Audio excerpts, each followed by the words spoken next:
debate. É a hora das perguntas todas nos 3 dias.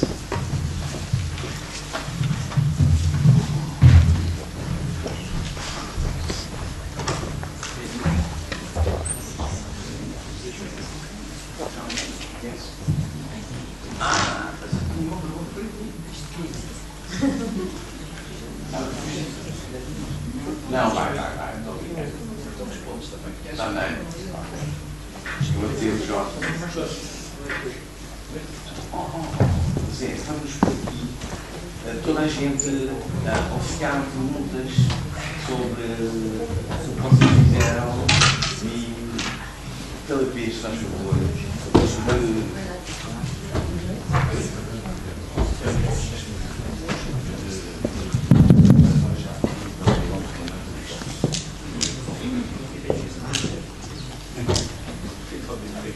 é um bocado estranho, mas é assim.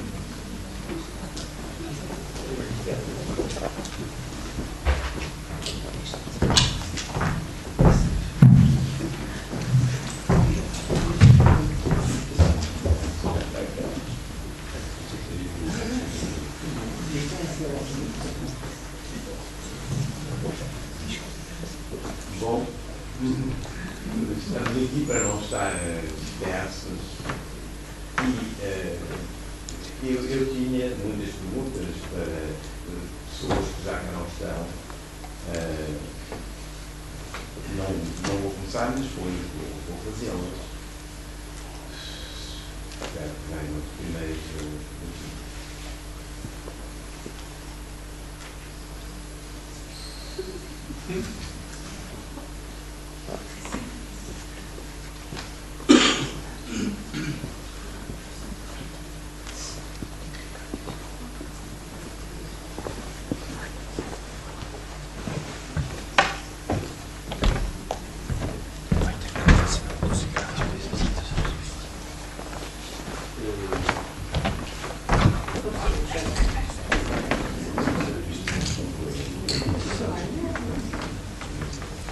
Eu tenho. Aqui. Está bom. Não está ligado. Está ligado. Está ligado. Está bem. Eu não estou habituado a falar assim.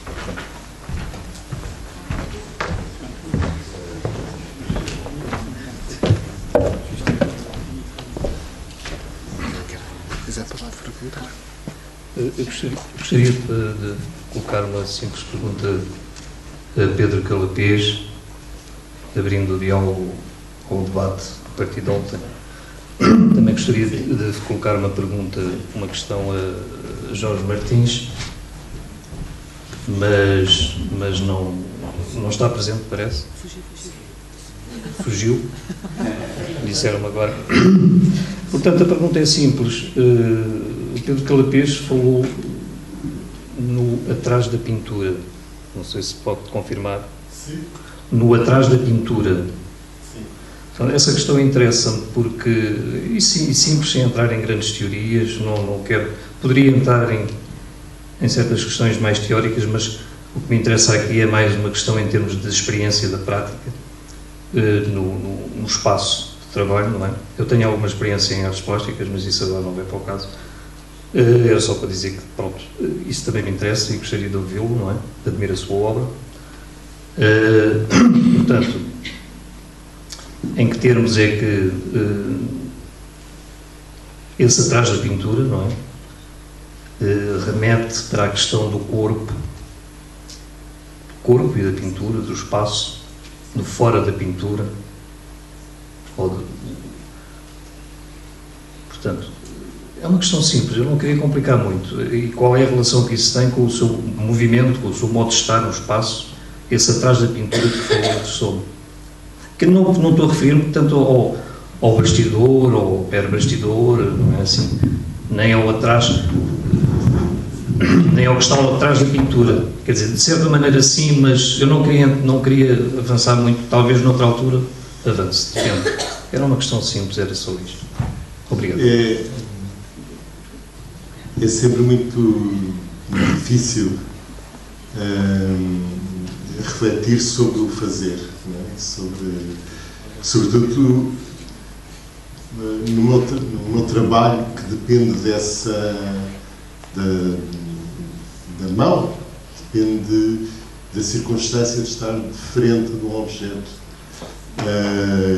ou de frente de um espaço que eu vou preencher com objetos. E tem sido o meu trabalho, talvez para explicar um pouco, tem sido o meu trabalho tentar perceber o meu olhar, porque o meu olhar me interroga, me emociona, me põe questões, e porque talvez tenha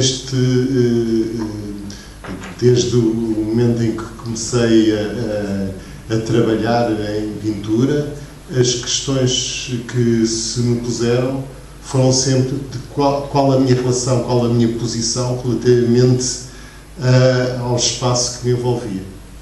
Portanto, o lado a ideia de passar, de circular por um espaço e de questionar os objetos que estão diante pelo um mero ato visual, que depois poderá fazer a provocar todos os devaneios que forem possíveis, e ter a possibilidade de estar sempre a provocar devaneios, de estar sempre a criar novas situações, levou-me também a uma prática que se foi dispersando por a experimentação com os materiais. Se calhar tem a ver comigo, ou com a minha maneira de ser, ou por gostar de mexer nos materiais, ou por gostar de experimentar, mas sempre que se mexe num material, numa substância que se vai usar e que vai produzir um determinado resultado visual, muitas questões se levantam. E a questão do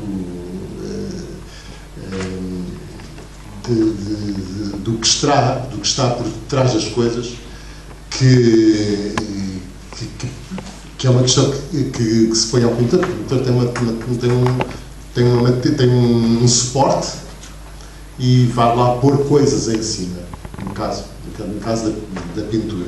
E há muitas maneiras de pôr, pode estar a representar, a mimetizar uma cena qualquer que lhe quer dar, porque tem uma determinada importância que quer revelar através dessa maneira de fazer, ou pode pura e simplesmente estar a reagir de outra forma e a colocar cores sobre cores, quase de uma maneira obsessiva de jogo, de repetição, tentando procurar alguma coisa. Algumas das situações que tenho na minha pintura vieram de situações de observação. Nos anos 90 fiz um trabalho sobre o Sousa Pinto, e o que me emocionou eram pastéis secos, foi a maneira como ele misturava os pigmentos na superfície. E esses pigmentos é que passaram a ser depois o tema para a minha pintura. Portanto, e se formos ver em muitos dos meus trabalhos, são situações que têm a ver com o que dá sustento a uma estrutura, que é o que é mais, ou que é, de certo modo, enfatizado. Só para revelar, ou para falar um pouco, dava dois exemplos. Nas peças que eu passei ontem, que são os bars, aí joga-se com duas situações. Uma que é a ideia de uma mancha que é uma pincelada, que é como que uma trincha ou como uma espátula, que eu já fazia numa superfície lisa, e ali autonomizei desenhando um hipotético contorno para essa mancha. Mas, ao mesmo tempo, ou no seguimento disso, é feita um fundo nessa forma. Então, de certo modo, eu fui procurar o que estava por detrás dessa forma, através do que eu lhe estava agora a pôr pela frente. De uma maneira, talvez, com outro exemplo que talvez seja um pouco mais claro, e que também é um exemplo recente, nos trabalhos que eu tenho agora expostos na Casa das Histórias, há uma série de trabalhos que são os céus, e há um diálogo com uma peça da Paula Rego que tem a ver com os céus. E eu resolvi fazer uma série de céus. Mas ao determinar para abreviar, podia contar aqui uma história mais larga, mas ao terminar essa série que depois montei com um grande painel de pinturas sobre papel na parede, fiz um último desenho. E esse desenho chama-se Por Detrás do Anjo. E que é um desenho, uma pintura sobre papel, que é uma pintura, nesse caso, monocromática, e que vem retirar da pintura da Paula Rego, é-lhe encontrado o que ela tinha pintado por trás do anjo, portanto, aí marcado pelas diferentes zonas que estavam por trás do anjo. E houve um momento, eu estava a fazer a terceira parte e eu ia fazer 3 zonas. E ao fazer a terceira zona, disse, mas o anjo está-me a obliterar uma parte que eu não estou a ver.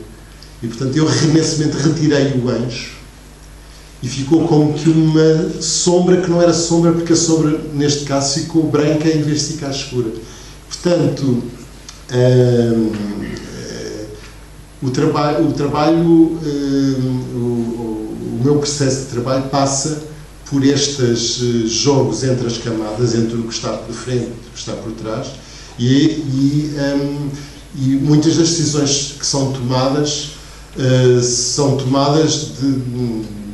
naqueles momentos rápidos entre o olhar e o fazer, não é? Portanto, que há um momento de movimento, de interação com os pigmentos num determinado suporte, e depois há um momento em que o olhar para, mas depois há um movimento que a mão, neste caso, ou a mão ou a máquina, se for sistemas mecânicos que por vezes se utilizam, mexe. Portanto, para mim, o por detrás da pintura tem sido, de certo modo, aquilo que tem percorrido muitos dos meus trabalhos. Numa instalação que fiz há muitos anos, eu usei uma banda desenhada em que usei só os fundos da banda desenhada e tirei os personagens. Porque o personagem, pensei aí que era eu é que queria estar, como o professor estava a dizer há pouco, estava no exemplo do Merleau-Ponty, eu estaria a entrar naquela banda desenhada de outra maneira. E, de facto, tudo se prende, afinal, com questões de memória, porque estou a pensar agora o que, quando era adolescente e estava no Instituto Americano a folhear umas revistas de arte, tive o meu primeiro encontro com os expressionistas abstratos americanos, sobretudo com os pintores Colorfield da segunda geração. E a ideia de uma cor que me envolvia completamente, daí também o meu entusiasmo pelos trabalhos, por exemplo, atuais, como do James Turrell ou do Olhar Aliança, são situações que, afinal, estão no princípio e têm-me acompanhado, apesar de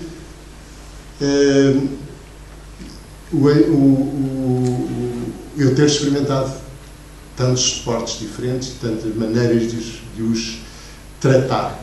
Isso talvez tenha a ver com o tentar perceber que, para mim, o retângulo não é suficiente.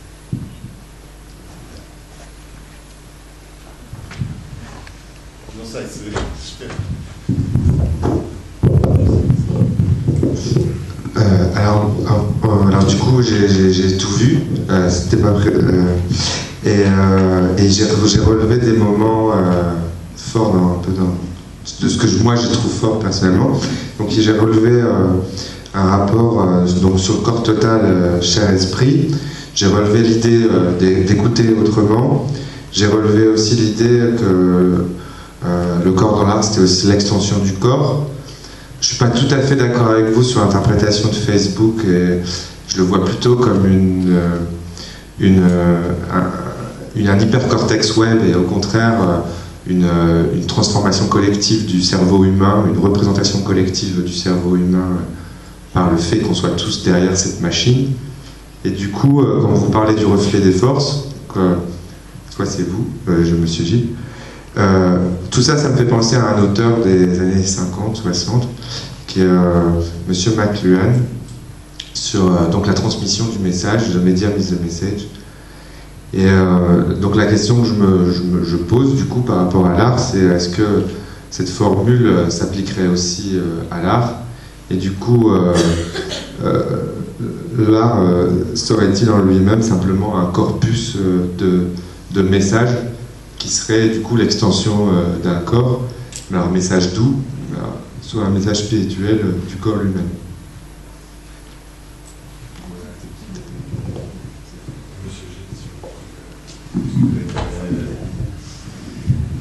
Non, j'ai cru, voilà des effets de ce que je n'ai pas dit.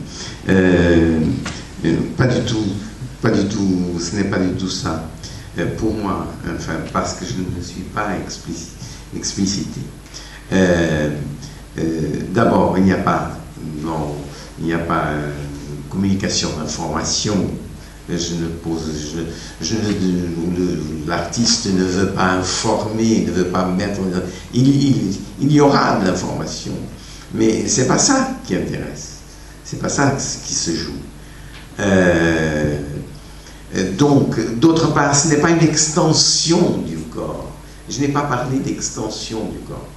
Donc, vous vous rappelez ? C'est pas vous qui avez parlé de l'extension du corps, c'est vous. Madame.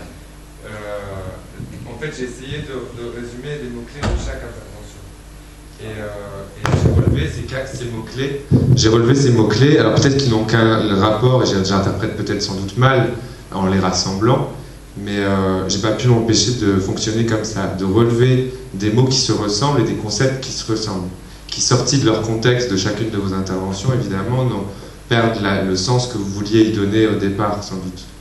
Mais je relève quand même qu'il y a un dialogue chair-esprit. Je relève quand même qu'il y a cette notion d'écouter autrement, d'écouter avec d'autres organes que l'oreille. Et il y a cette notion d'extension, que l'œuvre devient un moyen de former une identité, donc d'identifier le corps en sortant du corps, mais ça reste une extension de ce corps. C'est quand même un artiste qui produit à un moment donné l'œuvre. Et donc, et vous parlez du reflet d'un reflet de force, mais la force d'où elle vient bien de quelque part. Donc la question que je pose, c'est est-ce que justement cette idée de the medium is the message, qu'en fait le message et le médium c'est la même chose, et qu'il est très difficile de définir l'un ou l'autre, et que ça forme ça le corps de l'art. Non, mais rapidement, la force vient de la vie, tout simplement. Et puis, votre deuxième question, c'est... Est-ce que finalement le message et le médium ce serait l'œuvre, ce serait l'extension, et le message ce serait ce qu'il contient, ce que contient l'œuvre? Non, pas du tout. Ce qui se joue là-dedans, c'est quelque chose que j'appelle le travail dans l'immanence. Ça veut dire que être dans l'immanence implique, entre guillemets, une façon de faire très spéciale, telle que le sens du mouvement des forces va s'inscrire comme identique au mouvement du sens des formes. Et il est pareil.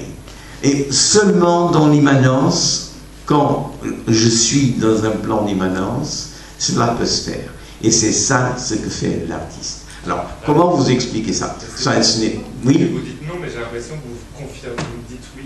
Non, le médium, si vous voulez employer ça, le médium n'est pas le message.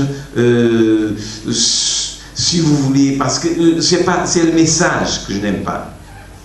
Quand vous parlez de message, vous parlez d'information. Je les rends égalitaires, c'est-à-dire que je vous pose la question, est-ce que le message et le médium, c'est pas la même chose? Finalement, la technique représente en elle-même le message. La clinique. La technique. L'objet représente en lui-même le message sans savoir ce qu'est le message lui-même. Mais c'est le concept de message qui pose problème. C'est le concept de message. Oui, parce que je pense qu'en fait, c'est un concept dont il faudrait tracer une archéologie, en particulier linguistique, et aussi, vous avez cité McLuhan, donc voilà.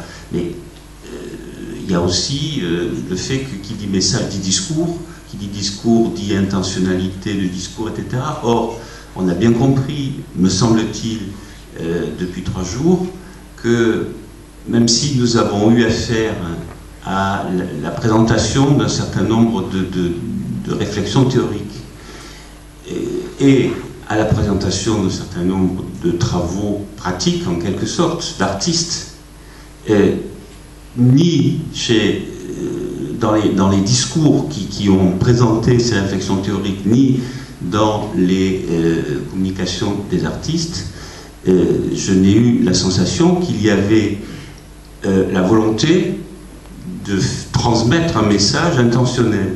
Autrement dit, moi je vous suggérerais peut-être d'utiliser autre chose que ce mot message. Parce que si médium et message sont la même chose, pour quelle raison devrais-je encore maintenir ce concept avec l'archéologie qu'il a, et dans différentes disciplines qui l'ont forgé, évidemment. Voilà. Donc, on pourrait rentrer dans les détails, mais c'est pas le lieu. Donc, je crois que ce qu'on pourrait dire, c'est que justement, peut-être c'est ça que vous vouliez dire. Comme il a été question avant-hier aussi d'une abolition de polarité qui serait strictement binaire. Et alors, il en a été question dans le discours, dans l'analyse de José tout à l'heure, c'est-à-dire à partir de ses réflexions sur Merleau-Ponty et sur ce paradigme d'une opposition extérieure-intérieure qui se trouve pris dans le mouvement, n'est-ce pas, d'une force qui se répand comme ça et qui bouleverse un petit peu les polarités. Il y a des concepts qui deviennent caducs, à mon avis. Hein. Et j'ai l'impression que c'est un petit peu ce qu'on pourrait dire, c'est-à-dire que quel corps dans l'art, ça nous entraîne à revisiter et déconstruire un certain nombre de concepts opératoires qui n'ont plus de validité, à mon avis. Je crois qu'effectivement, le problème, c'est cette formule de McLuhan qui s'adresse évidemment au sens, alors que ici, dans la question quel corps dans l'art, on a visé dans un moment quelque chose qui est infrasens, qui peut donner du sens, mais qui est infrasens. Ce que je voulais poser comme question, c'était à José, pour autant que j'ai pu comprendre quelque chose à la langue, j'ai fait tous les efforts, et d'ailleurs Pedro m'a aidé un peu, mais j'ai pas tout compris. En revanche, j'ai entendu dans le résumé qu'il y avait des reflets de forme chez Merleau-Ponty et que c'était insuffisant et qu'il fallait passer à des reflets de force. Or, j'ai l'impression, tu me diras José, j'ai l'impression que le mot reflet lui-même est pris dans la représentationnalité, dans le spéculaire, dans le miroir. Or, pour moi, la phénoménologie n'arrive pas à sortir de la subjectivité subjectivité transcendantale, si fortement affirmée par Husserl, reprise par Merleau-Ponty, même s'il la traverse ailleurs par le chiasme, voilà, entre là, le chiasme, et le seul qui me paraît avoir été un peu plus loin et sortir vraiment, c'est Michel Henry, avec l'idée du monde qui remplace le sujet. Alors, la question est donc, est-ce qu'on n'a pas moyen de trouver un autre mot? Par exemple, on pourrait remplacer intentionnalité par contre-tension, et on pourrait peut-être remplacer reflet par récurrence de l'onde. Enfin, c'est des propositions. Mais je me demande si le mot reflet, pour les forces, peut convenir. Tu as tout à fait raison, et là je souscris, je le dis dans le texte, etc. Je souscris à ce que dit Stern lorsqu'il analyse l'accord affectif. Il y a la mimésis, il y a le reflet, mais ce n'est pas un reflet, dit-il. Et moi, je dis, lorsque l'objet me renvoie ou un autre corps me renvoie, il y a tout un devenir et une transformation qui fait que, pour une seule raison, c'est que ce que j'ai envoyé ne m'est plus envoyé tel quel, parce que c'est mélangé avec les forces de l'objet. Donc, reflet, c'est un mauvais mot, mais je ne l'ai pas d'autre, pour le moment. Quant à la question de... et que la phénoménologie ne résout pas tout à fait. Mais il faut voir dans l'œil de l'esprit, il y a une tentative de Merleau-Ponty de dépasser la phénoménologie, puisqu'il parle à propos de Giacometti de la ressemblance efficace. Et la ressemblance efficace, c'est la ressemblance magique. C'est-à-dire, pourquoi y a-t-il ressemblance? C'est parce que nous sommes déjà sur un plan au-delà de la mimésis. Voilà. Je crois qu'il y a José qui veut parler. Posso utilizar isto? Eu vou falar em português para não martirizar os ouvidos dos lusófonos que não compreendem bem o francês. Eu penso que nós temos que renunciar ao paradigma telegráfico, que é o que está em causa com a recusa do termo mensagem e médio. A mensagem é o conteúdo informacional e o médium seria o tubo, o canal pelo qual passa a mensagem. Esse paradigma informacional não deu só as tecnologias da comunicação, deu também uma certa biologia. Uma certa biologia que chegou a um impasse total, porque os acontecimentos celulares, subcelulares, etc., de que se quer dar conta, foram traduzidos todos, e traduzidos é o termo exato, traduzidos em termos de sinal, mensagem, recepção da mensagem, código, descodificação, etc. O próprio ADN ser apresentado como um código já é uma extraordinária violência à realidade, ou pelo menos é uma ferramenta que agora se sabe transitória para descrever como é que se organizam as tensões atómicas para, num determinado momento, produzir um certo efeito. E, se eu ousasse, eu diria que nós passamos de uma lógica da comunicação, da mensagem, do pequeno telegrafista, para uma lógica da física dos efeitos. E da física dos efeitos, incluindo a física dos afetos. Ou seja, como é que uma parte do mundo, que eu não vou determinar, uma parte do mundo, afeta fisicamente, provoca efeitos noutra parte do mundo. Se eu agora falar de uma parte do mundo como o meu mundo interior, ou o meu corpo que está aqui, como é que esta parte do mundo é capaz de produzir efeitos na outra parte do mundo que está ali fora, que são outros corpos, que é a realidade, e ao mesmo tempo receber aquilo que foi enviado, refratado pela estrutura daquilo que recebeu o primeiro envio. sabendo que não há primeiro envio. Ou seja, há uma iteração infinita entre o interior, um interior que é sempre hipotético, e um exterior que ele próprio é puramente abstrato, mas se singulariza na medida em que pode ser o reconhecimento de um objeto, de um corpo, de uma pessoa, etc. Portanto, uma física dos afetos é uma física que deveria descrever as modalidades de afecção. Isto é muito antigo, isto não é nenhuma invenção, mas as modalidades pelas quais eu posso afetar o mundo exterior ou o meu mundo interior ou uma parte do mundo exterior, que pode ser, por exemplo, uma pessoa, um outro, e posso por ele ser afetado sem que nós sejamos obrigados a supor ou a reduzir esse efeito a um efeito de sentido. Sentido no sentido de significação. Se bem que um determinado efeito possa, num certo momento, fazer sentido. Mas pode ser só sentido, só ressentido. Não é? Portanto, eu penso que há aqui uma mudança de vocabulário que não é só uma mudança de vocabulário.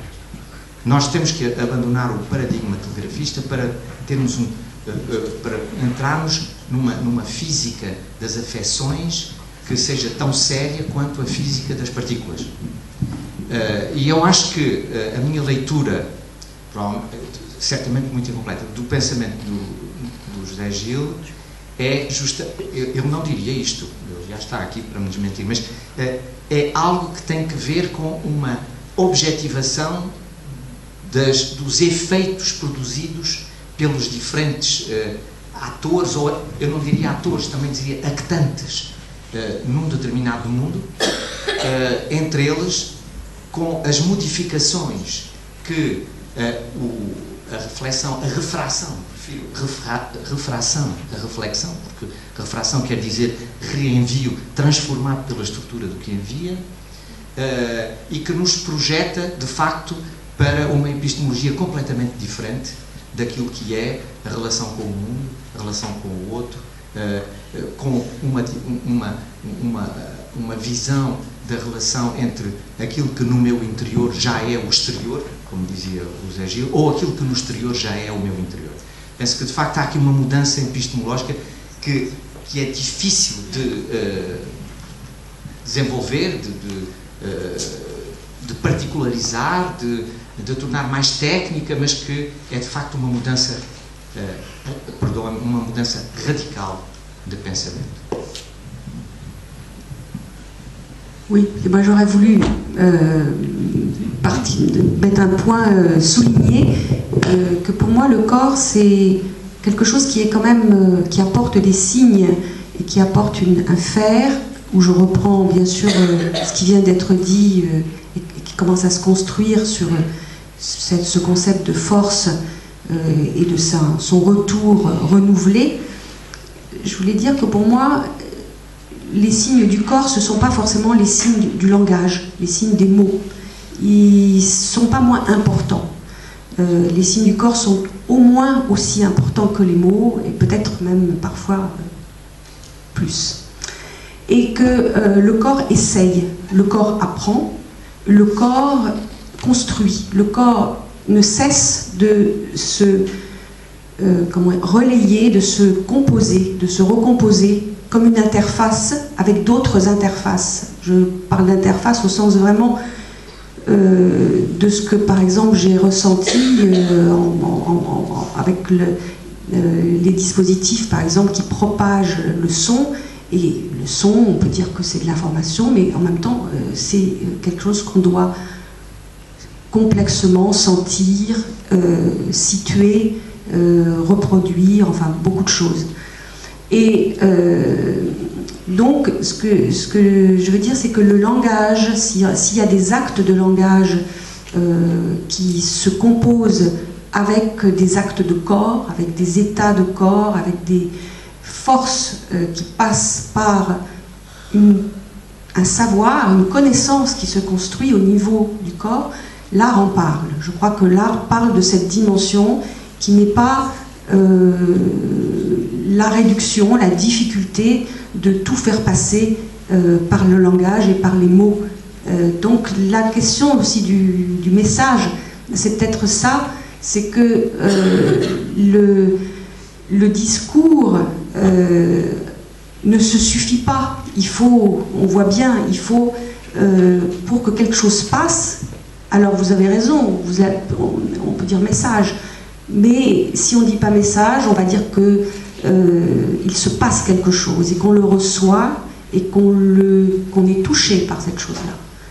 Et c'est une autre région, disons, qui est souvent discréditée, puisqu'on est dans un monde où le langage parlé est dominant, et il y a une lutte de l'artistique pour faire passer la dimension du corps. Avec cette précision, peut-être que c'est pas tous les mots, c'est pas tout le langage, parce que c'est le langage inséré dans justement dans la communication sociale, et donc qui obéit à une théorie du langage qui est construite pour ces circonstances-là. Il y a des travaux linguistiques récents qui datent des années 2000, de gens qui sont donc des linguistes, mais qui travaillent avec les neurolinguistes. Et qui ont montré, les neurolinguistes ont montré que notre cerveau produit automatiquement, dans une période de 24 heures, jusqu'y compris à l'état de sommeil, des millions de combinaisons linguistiques automatiques. Et que, par conséquent, si nous voulons parler, nous devons d'abord être des écouteurs de notre discours intérieur, parce que c'est un magma duquel il y a des choses que nous devons choisir pour les orienter. Et du coup, ça n'est fini du système émetteur-récepteur, qui est encore un système de polarité, parce que, avant d'être même considéré comme un récepteur, comme un émetteur, on est déjà des récepteurs. Et quand on écoute, c'est encore plus compliqué, parce que tout le monde sait très bien qu'on peut entendre physiquement des sons, mais on peut ne pas les écouter, parce que justement le magma linguistique dans lequel nous sommes baignés, et qui est quelque chose de physique, même si c'est le résultat de connexions neuroniques, va prendre le dessus. Et alors du coup, évidemment, il y a un langage qui est un langage qui fait droit à ce qui est champ de force ou travail de force, comme il était dit tout à l'heure. Et pour revenir à quelqu'un que j'ai cité le premier jour, Jean Sénac, le corps poème est entièrement travaillé par ça, c'est-à-dire que ce qu'il y a d'intéressant au plus profond dans sa poésie, c'est moins ce que nous pouvons en saisir comme lecteurs ou auditeurs sur le plan sémantique, c'est-à-dire de ce qui découle du fonctionnement de la double articulation de langage, pour le dire de manière très simple. C'est tout ce qui passe à travers les effets de corps, les effets de force, de travail de force, qui s'empare des phonèmes, qui s'empare du rythme, qui s'empare de quelque chose qui évidemment appartient à quelque chose, enfin à un dispositif qui n'est pas un dispositif qu'on puisse analyser avec des schémas linguistiques traditionnels. Donc l'art, c'est ça, c'est sortir de l'univers de la communication, sortir de l'univers du discours pour traverser des champs de force qui sont ces champs de force de notre corps et qui sont c'est eux hein, qui nous fait vivre, enfin tu as parlé de l'origine de la force et la vie, c'est ça hein. Bon, ben voilà, c'est ça, c'est-à-dire on a cette espèce de moteur qui est là et qui est tellement, je dirais, évacué dans le discours, dans le communicationnel, que l'artiste est là pour nous renvoyer à ce magma-là. Voilà.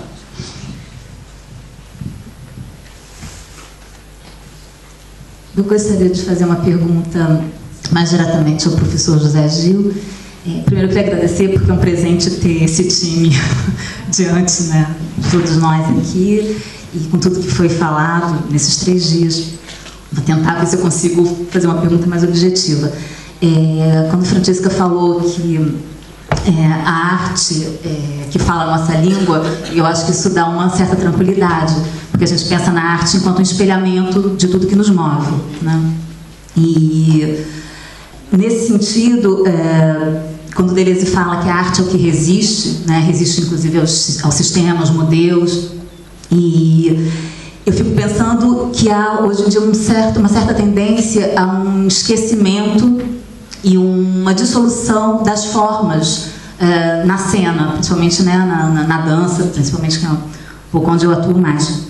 E então vem a pergunta: essa tendência muito do contemporâneo, de colocar muitas vezes o conceito na frente da forma, né, e o medo de ir para a forma e fugir do contemporâneo, né, de que quase muitas vezes chega a ter uma certa receita de bolo do que é ser contemporâneo, ou seja, não ter mais forma, muitas vezes não dançar, né, fugir da dança, enfim, várias questões que são mais complexas. Então a pergunta seria: esse certo esquecimento das formas hoje na cena leva a um certo enfraquecimento da potência do corpo cênico? E aí eu gostaria um pouco que o senhor falasse, professor, a relação entre potência e afeto e força e forma no palco, né, no campo das artes cênicas. Teria que fazer uma brochura para eu responder. Eu vou dizer uma coisinha pequenina e depois, se não se importa, eu passo o microfone à Francesca Miglietti, que falou disso precisamente. Portanto, a questão é mais para ela do que para mim. Bom, mas o que é que me parece que existe, que está no fundo do que acaba de dizer? É que há uma subversão na contemporaneidade que a define, em parte, entre o plano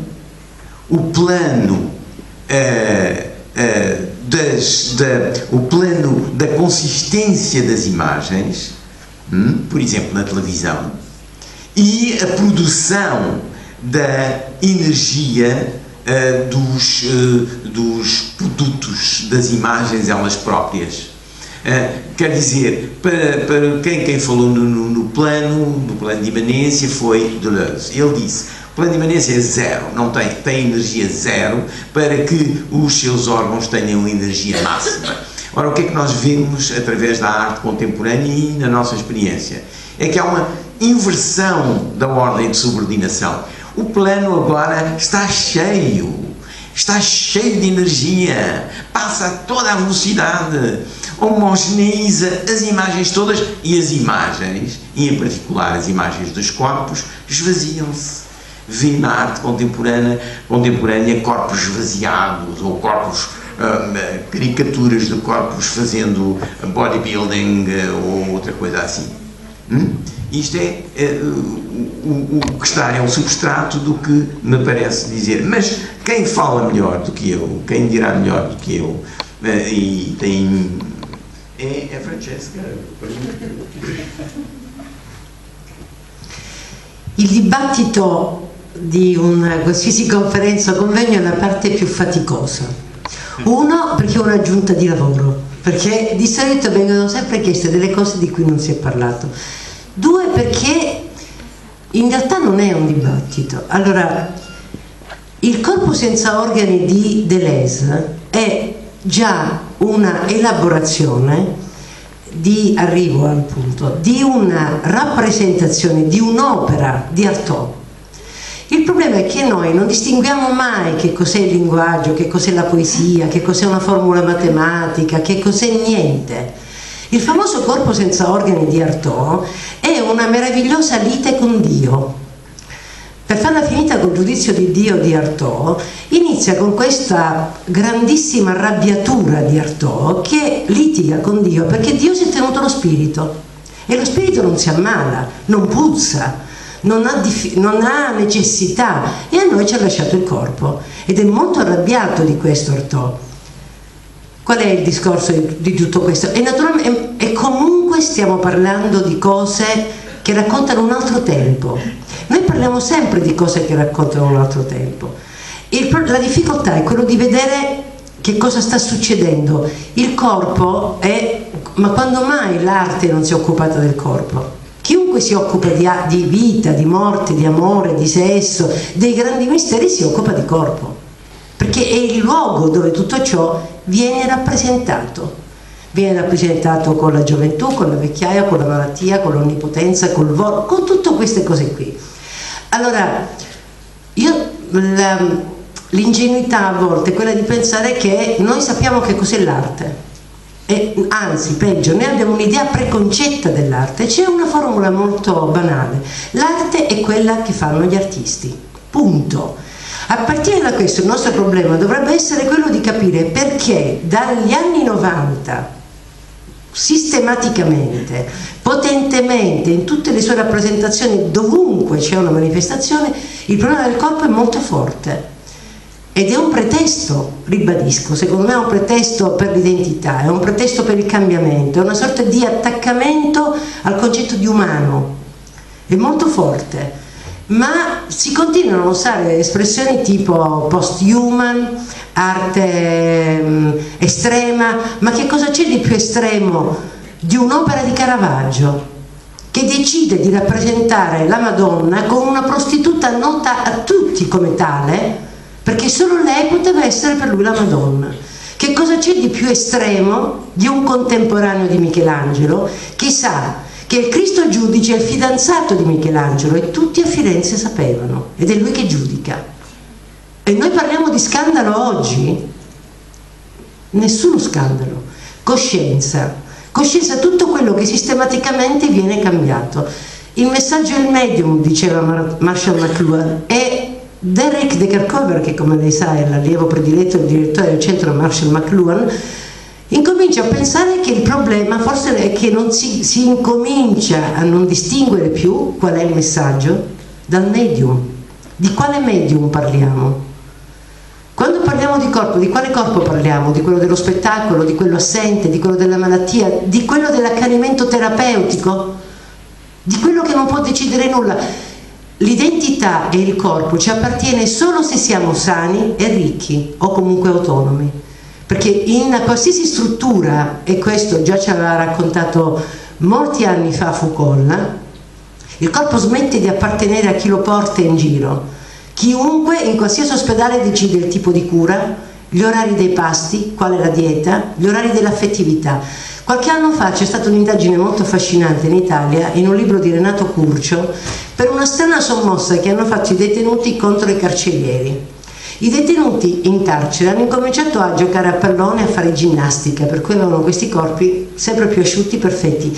I carcerieri ingrassavano, perché erano sempre davanti alla televisione a guardare, e in più erano molto più infelici, perché è la stessa vita quella del carcerato e del carceriere. E quindi virilmente hanno scatenato una sorta di rivalità tenendo cura del proprio corpo in una struttura di questo tipo. Il corpo nell'arte è un discorso molto complicato, perché il corpo dell'arte in questo momento è un'immissione di un dispositivo, e di questo era molto cosciente. Quali sono gli artisti che piacevano a Deleuze? A parte l'immagine in movimento a cui è dedicato delle bellissime pagine, Bacon. Perché Bacon? Tutto il discorso sulla carne, tutto il discorso sulla differenza, sul corpo esposto è molto preciso, la deformazione, ma è ovvio che non parliamo di una rappresentazione. Il corpo ha smesso gli artisti hanno smesso di rappresentare il corpo da molti anni. Fa comodo pensare che è una rappresentazione. Gli artisti ci sono tutti, e con tutta la sensorialità e con tutto quello che c'è. E lo stesso artista che molti anni fa aveva presentato per primo dei cavalli vivi in una galleria, Yannis Kounellis, è stato il primo che alla fine degli anni 90 ha presentato dei quarti di bue appesi in un museo. Sistematicamente gli artisti stanno rivendicando un concetto di vita e distinto da quello dello spettacolo, ma a volte ci fa molto comodo pensare che l'arte è una cosa indipendentemente da quello che noi vediamo. Però io credo di aver risposto alla domanda che lei ha fatto a lui, quindi adesso lui potrebbe rispondere a quella che ha fatto a me.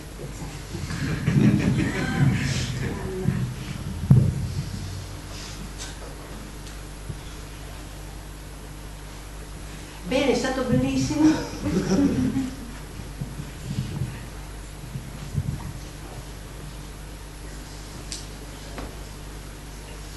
J'ai une question, je me pose, ça n'a peut-être pas trop à voir avec... c'est Kandinsky qui disait que quand on se trouve dans une période de décadence, la première question on reconnaît les périodes de décadence quand la première question qu'on se pose par rapport à une œuvre, c'est comment, et qu'on est dans une période d'ascendance spirituelle quand on pose le quoi plutôt que le comment. Donc aujourd'hui j'ai plutôt l'impression que quand on voit une œuvre, on pose la question du comment cette œuvre est fabriquée, quelle autre approche technique va-t-elle pas... Enfin, voilà, on a des propos qui ont déjà été faits, qui ont déjà été posés, et comment on va le refaire, comment l'essor du numérique, l'essor des nouvelles technologies, comment refaire mieux, comment refaire un tableau de Van Gogh avec du pixel, comment... Est-ce que vous croyez qu'on est dans une période de décadence de l'art, où on est dans ce comment, ou est-ce que vous croyez qu'on a un retour du quoi?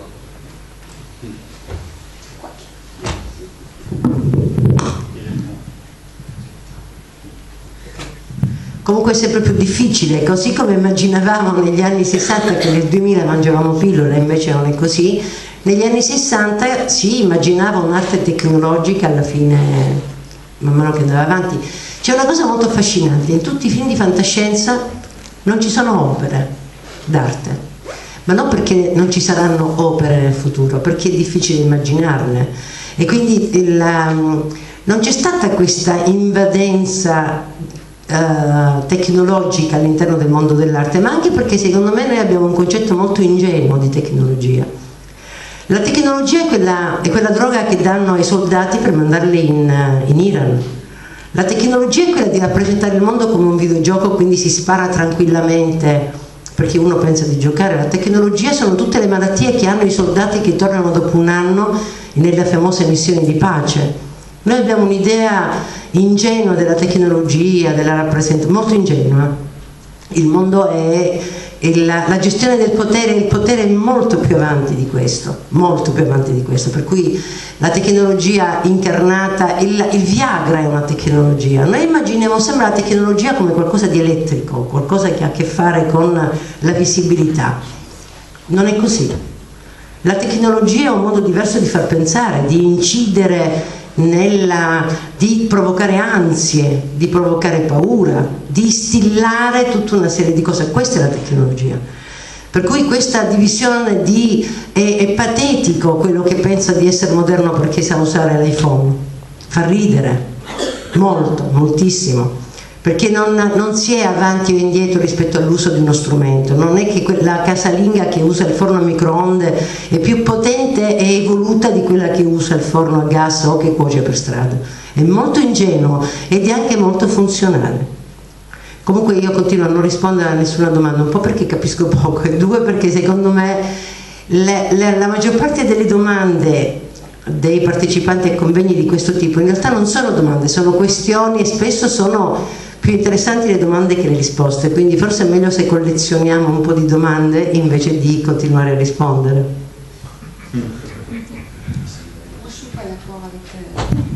Comme je l'ai dit, pour le son, c'est pas possible de se séparer de la technologie. C'est idiot parce que ça existe depuis toujours. On a toujours eu des instruments et pour moi, la technologie, c'est double. C'est-à-dire ça peut être inventif et ça peut être complètement du côté de la subjectivité sensible. Ça peut être aussi du sauvetage. Moi, je suis quelqu'un de, comment on dit, rescapé. Je suis une rescapée de la mort, véritablement, grâce quand même à des outils élaborés et qui le permettent. Je ne peux pas voir la technologie que dans une orientation négative, même si elle existe, mais je ne peux pas la situer. No, la tecnologia è così incarnata che non si distingue. Io ho detto che abbiamo un'idea ingenua della tecnologia, ma meno male che c'è. ma c'è sempre stata, cioè accendere un fuoco è una tecnologia, abbracciarsi è una tecnologia, è già un contatto. Il faut s'en servir pour artistiquement aussi proposer des dimensions que sinon on n'a pas idée. Il n'y a pas que la guerre qui révèle la technologie, je pense pas. No, la guerra è un affare economico, non è come quasi tutto. Internet è nato per questo e poi invece diventa una forma affascinante di comunicazione, ma non è un'idea negativa, solo che io penso che noi abbiamo un'idea ingenua della tecnologia. C'è l'artista che io ho fatto vedere, Stellar, che è un artista che oggi l'immagine di quell'artista è molto vecchio, perché una signora che pensa che la tecnologia è un terzo braccio visibile, è un potenziamento, è una gara contro il tempo, così non è così. Cioè, la tecnologia è un racconto di William Gibson in cui non avremo bisogno forse di avere degli strumenti così invadenti. Tutta la tecnologia degli anni 90 nasce intorno al corpo umano, le lenti a contatto morbido, il Walkman. Sì, sì.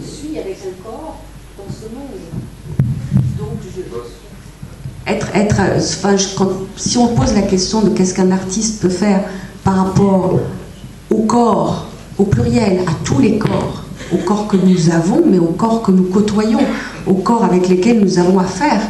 Moi, je suis juste là. Je ne suis pas à porter comment dire, la morale, le poids.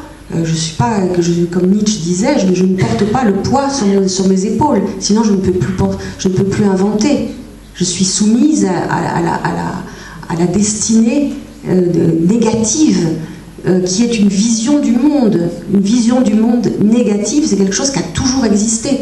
C'est très vieux. Dicevano così anche di Baudrillard, però non è un problema di visione negativa, è un problema di guardare quello che c'è. Poi c'è anche tutto il resto, ma...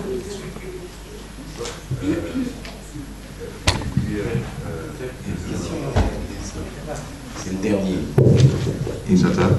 Queria fazer uma pergunta ao José Gil em relação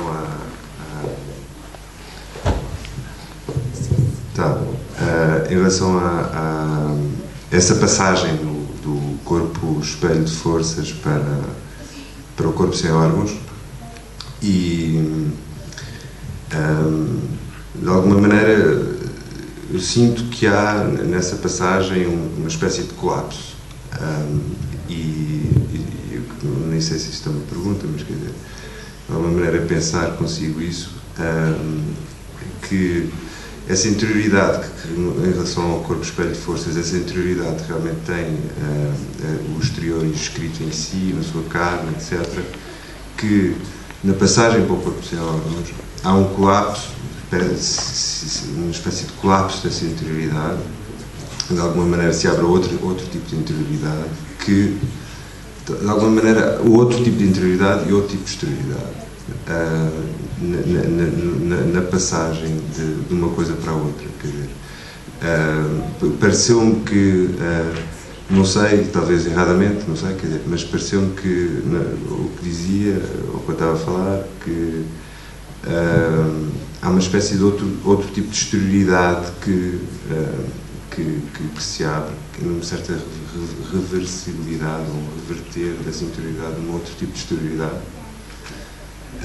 que não seria naturalmente a exterioridade do esquema sensório-motor, do movimento corporal, mas que, não sei, o que eu diria, essa história do colapso, quer dizer, parece-me que é a imanência de um certo tipo de colapso que tanto esse outro tipo de interioridade e exterioridade entram em contacto, ou não sei se entrar em contacto é o melhor termo, mas quer dizer, se abrem e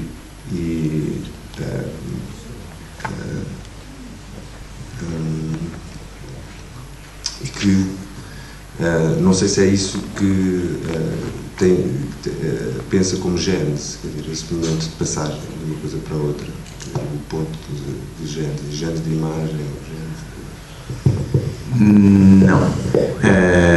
Eu só posso responder com uma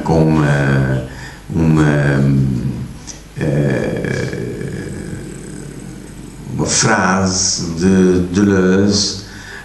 Não era. Não, eu tenho a impressão, expliquei mal, não há colapso. Eu percebo o que entendo por colapso, quer dizer, qualquer coisa escapa depois, eu também não falei em passagem de um para o outro. Pois, portanto, teríamos que conversar muito sobre isso. Vamos fazer dito isto, impõem-nos, é assim que as coisas se passam, agradecendo enquanto que nós acabemos a nossa sessão. Eu queria ainda dizer, agradecer a colaboração das duas instituições e a colaboração dos que trabalharam fortemente no bom funcionamento destes encontros, especialmente do lado do IFL, Diana Soeiro, do lado se me é permitido, do lado do IFP, a Chloé Ciganoso e o Dominique, que foi incansável e que nós devemos agradecer calorosamente. Muito obrigado a todos e a vossa presença.